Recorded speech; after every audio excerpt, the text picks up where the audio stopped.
جن کا رتبہ ہے سوا، ان کی سوا مشکل۔ تو ہم کسٹوڈین ہیں اس ڈیوائن میسج کے، گائیڈنس کے، رحمت للعالمین کی رحمت للعالمینی صلی اللہ علیہ وسلم، اس کے امین ہم ہیں۔ اس ڈائگنوسس درست ہے تو اب اس کا حل کیا ہے؟ پہلے تو یہ کہ اپنی ذمہ داری کو ہم پہچانیں۔ جس کا جتنا بڑا رتبہ ہے اس کی اتنی ہی بڑی ذمہ داری ہے، اور اگر وہ پہلو تو ہی کرے تو اتنی ہی سخت سزا کا مستوجب ہوتا ہے۔ آج جو علم کلام ہے وہ چاہیے جو سائنٹیفک ڈیٹا جو انسان نے کلیکٹ کیا ہے اس کے ساتھ صحیح ربط و تعلق قائم کرے قرآن مجید کا اور اس کی دی ہوئی تعلیمات کا۔ ہم تو خلافت راشدہ کے خاتمے کے بعد پھر الوہیت کے دامن میں آ گئے تھے، وہی بادشاہی، وہی عیش، وہی محل، بغداد کے محل اور بغداد کی راتیں۔ پھر اس کی بصیرت فراہم کرنی ہوگی۔ سود حرام ہے تو کیوں حرام ہے؟ اس کی قباحتیں کیا ہیں؟ یہ کس طور سے امبیلنس پیدا کرتا ہے معاشرے کے اندر، کس طریقے سے ارتکاز دولت پیدا کرتا ہے؟ کہ آج تک سائنس کے کسی بھی شعبے میں کوئی ایسی دریافت نہیں ہوئی ہے جس نے قرآن مجید کی بیان کردہ کسی شے کو غلط ثابت کیا۔ مصلحت نیست کہ از پردہ بروں آید راز، لیکن یہ کہ یہ جان لیجئے کہ یہ جو کچھ بھی ہمارے ساتھ ہو رہا ہے اس میں ایک تو وہ ہمارا جرم، ہم نے اس علم کا دروازہ بند کیا، اپنے تصورات کو محدود کیا، دین کو مذہب بنایا، علم کو صرف علم دین تک محدود کیا، اس کو ہم نے گویا کہ سیکولر علم قرار دے کر اپنے دینی تصورات سے خارج کیا۔ یہ ہماری غلطی، اور اس سے بڑا جرم یہ کہ اس آسمانی ہدایت کے بھی ہم کسٹوڈین تھے پہنچانے کے لیے، اور ہم نے یہ کہ خود اس کو پیٹھ دکھائی، خود اس کو اپنا امام نہیں بنایا، خود اس کو اپنا رہنما نہیں بنایا، اور دوسروں تک پہنچانے کا تو کوئی سروکار ہی نہیں، سوال ہی نہیں۔ اس ڈائگنوسس درست ہے تو اب اس کا حل کیا ہے؟ پہلے تو یہ کہ اپنی ذمہ داری کو ہم پہچانیں۔ ظاہر بات ہے کہ ذمہ داری جتنا بڑا رتبہ ہے اس کی اتنی ہی بڑی ذمہ داری ہے، اور اگر وہ پہلو تو ہی کرے تو اتنی ہی سخت سزا کا مستوجب ہوتا ہے۔ کمتر درجے کی ذمہ داری ہے، کوتاہی بھی ہو گئی ہے تو کمتر درجے کی سزا کفایت کر جائے گی۔ رتبہ بڑا ہے، جن کے رتبے ہیں بڑے ان کی سوا مشکل ہے، جن کا رتبہ ہے سوا ان کی سوا مشکل ہے۔ تو ہم کسٹوڈین ہیں اس ڈیوائن میسج کے، گائیڈنس کے، رحمت للعالمین کی رحمت للعالمینی صلی اللہ علیہ وسلم، اس کے امین ہم ہیں۔ لہذا پہلا کام تو یہ ہے ہمارے سامنے کہ اس علم کے اندر، جس کے لیے میں اب ایک لفظ استعمال کر رہا ہوں، اسلامائزیشن آف نالج، علم کو دوبارہ مسلمان کرو۔ یہ علم جو ہے، بڑی پیاری بات اقبال نے کہی تھی، عشق کی تیغ جگردار اڑا لی کس نے، علم کے ہاتھ میں خالی ہے میان ہے ساقی۔ بڑی پیاری تشبیہ ہے یہ۔ عشق سے مراد یہاں وہ ایمان ہے، ایمان کی وہ تیغ جگردار اس میان میں سے نکال لی گئی ہے، خالی نیام رہ گیا ہے۔ یہ پورا سائنٹیفک نالج جو ہے اس خالی نیام کے مانند ہے جس میں سے تلوار عشق نکال دی گئی۔ یہی تلوار عشق اس میں دوبارہ داخل کر دی جائے، ایمان کو اس علم کے ساتھ اگر شامل کر دیا جائے تو در حقیقت سارے مسائل کا حل ہو جائے گا۔ تو پہلا کرنے کا کام یہ ہے کہ وہ فلسفہ، وہ حکمت، وہ علم جو انسان نے اپنی سورسز کے ذریعے سے حاصل کیا، اس کا صحیح ربط اور تعلق قائم کیا جائے اس علم سے جو وحی کے ذریعے سے انسان تک پہنچا۔ ان کے آپس میں ریکنسائل کرنا، ان کے فصل اور بود کو دور کرنا، اور اس میں قرآن کا دعویٰ ہے۔ اور جو تھوڑی سی بھی واقفیت رکھتے ہیں، واقعہ یہ ہے، مورس بکائی نے پوری کتاب لکھ دی کہ آج تک سائنس کے کسی بھی شعبے میں کوئی ایسی دریافت نہیں ہوئی ہے جس نے قرآن مجید کی بیان کردہ کسی شے کو غلط ثابت کیا ہو۔ یہ بہت بڑا معجزہ ہے۔ جیسے قرآن کے اعجاز کا اس وقت سب سے بڑا مظہر کیا تھا کہ تمہارے ہاں بڑے سے بڑے فصیح اور بلیغ اور بڑے بڑے خطیب اور شاعر موجود ہیں، اس قرآن جیسا کلام موضوع کر کے لے آؤ۔ اگر تمہارا خیال ہے کہ یہ اللہ کا کلام نہیں، محمد کا اپنا کمپوزڈ کلام ہے، تو لے آؤ، فاتو بسورۃ من مثلی۔ اور کوئی جھوٹ موٹ کو بھی کوئی جرت نہیں کر سکا، اتنی ان کے اندر کم سے کم شرافت تھی، کوئی جھوٹ موٹ کو بھی سامنے نہیں آیا کہ کہتا کہ یہ ہے، میں کلیم کرتا ہوں کہ یہ قرآن جیسا ہے۔ اسی طرح آج کا سب سے بڑا معجزہ یہ ہے کہ قرآن مجید 1400 برس قبل کی کتاب، اور آپ کے شاید علم میں ہوگا ٹورنٹو میں کینیڈا میں جو وہاں کی یونیورسٹی ہے اس میں جو ایمبریولوجی کے جو سب سے بڑے ماہر ہیں جن کی کہ ٹیکسٹ بک پوری دنیا میں چل رہی ہے ایمبریولوجی کی، علم جنین، حیران رہ گیا ہے وہ شخص کہ 1400 برس قبل جبکہ ابھی مائکروسکوپ کا کوئی وجود نہیں تھا، اتنی کریکٹ ڈسکرپشن ایمبریولوجی کے سٹیجز، اس قدر صحیح اس کی جو ہے ڈسکرپشن، یہ ڈسکرپشن کہ بچہ جو ہے ماں کے پیٹ میں 3 جھلیوں کے اندر 3 دیواروں فی ظلمات ثلاث پرورش پاتا ہے۔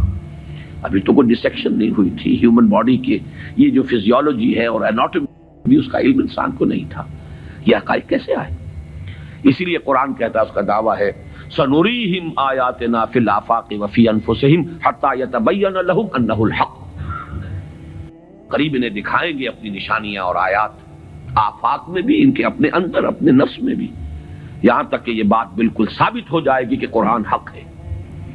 پہلے ہمیں اسے برنگ آؤٹ کرنا ہے، اس کو سامنے لانا ہے، پھر یہ کہ وہ حکمت اور فلسفہ اور ادھر سے ایمان، جس کو کبھی مولانا روم نے کہا تھا چند خانی حکمت یونانیہ حکمت ایمانی آرا ہم بخواں، کب تک یونانیوں کی حکمت پڑھتے رہو گے، اس کا فلسفہ پڑھتے رہو گے؟ کبھی قرآن کا فلسفہ، قرآن نے جو حکمت سکھائی ہے اسے بھی پڑھو۔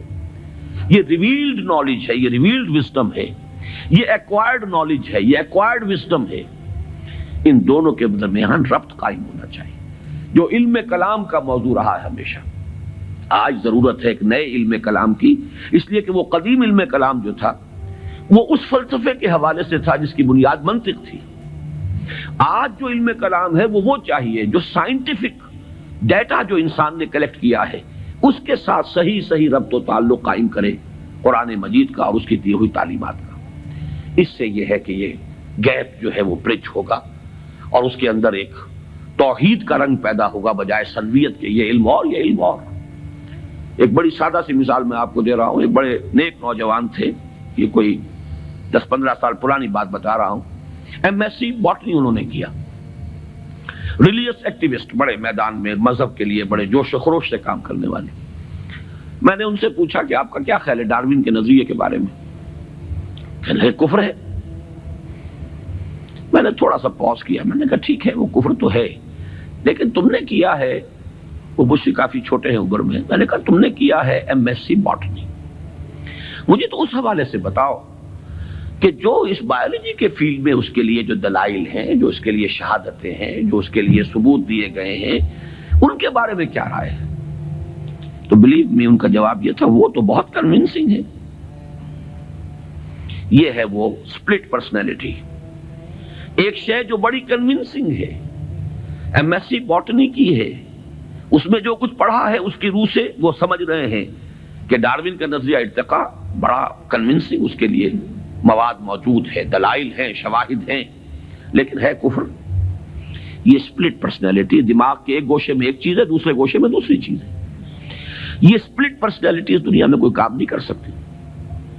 کمپوزڈ پرسنالٹیز، ایک وحدت جس کو کہا ہے قرآن نے علی وجہ البصیرت قل ھذہ سبیلی ادعو الی اللہ علی بصیرۃ انا ومن اتبعنی، اے نبی کہہ دو یہ میرا راستہ ہے، میں اللہ کی طرف بلا رہا ہوں، تو اندھیرے میں ٹامک ٹوئیاں نہیں مار رہا ہوں، علی وجہ البصیرت، نہ صرف میں بلکہ میرے ساتھی جو میرا اتباع کر رہے ہیں وہ بھی دونوں آنکھوں سے راستہ دیکھ کر چل رہے ہیں اور بلا رہے ہیں اگر اس راستے کی طرف تو علی وجہ البصیرت بلا رہے ہیں۔ پہلا تو یہ پرابلم ہے ہمارا اور یہ بہت بڑا چیلنج ہے۔ دوسرا پرابلم یہ ہے کہ یہ سوشل سائنسز میں اور جو سوشل انسٹیٹیوشنز ڈیولپ کیے ہیں انسان نے، اکنامک انسٹیٹیوشنز ہے، پولیٹیکل انسٹیٹیوشنز ہیں، تھیوری آف اسٹیٹ ہے، پھر اس ریاست کے آرگنز ہیں، ایگزیکٹو ہے، جوڈیشری ہے، لیجسلیچر ہے، کہنے کو خیر چوتھا جو ہے پریس کو کہا جاتا ہے، لیکن 3 ہے بنیادی۔ یہ جو نوع انسانی نے جیسے سائنٹیفک ترقی کی ہے اسی طریقے سے انسٹیٹیوشنز ڈیولپ کیے ہیں، بڑی قربانیاں دی ہیں۔ ہم تو خلافت راشدہ کے خاتمے کے بعد پھر ملوکیت کے دامن میں آ گئے تھے، وہی بادشاہی، وہی عیش، وہی محل، بغداد کے محل اور بغداد کی راتیں، وہ جو الف لیلہ، 1000 نائٹس آف بغداد، وہ جو کچھ ہوتا رہا ہے وہ ہمیں معلوم۔